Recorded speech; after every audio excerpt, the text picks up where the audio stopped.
लाजवाल का शुक्रिया अदा करता हूँ कि जिन्होंने हमें आज एक अहम मौजू पे बुलाया और अपनी बात रखने का मौका दिया। देखिए, जिस तरह से हम बौंजवा की बिजली के निज़ाम की बात करते हैं तो अरसा दराज से यहाँ पे जो तरसीली लाइनें थी या तो वो दरख्तों के साथ होती थी या बोसीदा खम्भों के साथ होती थी, मगर अब जब ये आवाज़ कहीं ना कहीं इंतज़ामिया के कानों तक पहुँची तो इस पे मरम्मत जो है वो शदोमद से जारी है। हम इसके लिए इंतज़ामिया का शुक्रिया अदा करते हैं और साथ साथ में एक जो हमारी बहुत देरीना मांग भी है और एक प्रॉब्लम भी यहाँ पे है कि बौंजवा में जो रिसीविंग स्टेशन का काम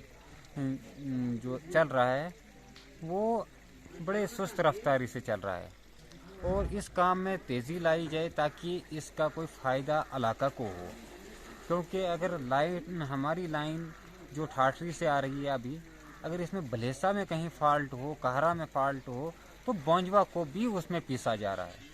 सरूड़ में फ़ाल्ट हो, द्रावशाला में कोई फ़ाल्ट हो तो बौंजवा उसमें पिसा जा रहा है। तो मैं गुजारिश करता हूँ साथ साथ इनसे इसमें कि जो रिसीविंग स्टेशन का काम है इसको फिलफोर जो है पाए तकमील पहुँचाया जाए और जिसकी वजह से इलाका के लोगों को फ़ायदा होगा बिजली का। और साथ साथ में कि जो यहाँ पे हमारा फील्ड स्टाफ जो है, देखिए मैन पावर जो है पीडीडी डिपार्टमेंट की बहुत ज़्यादा कम है, मगर जितनी कम है तो उससे ज़्यादा कम हमें लाइट भी मिलती है। मैं इंतज़ामिया से ये गुजारिश करता हूँ कि एक तो यहाँ मैन पावर को बढ़ाया जाए और जो लाइट है इसकी इम्प्रूवमेंट की जाए और जो कटेलमेंट शेड्यूल है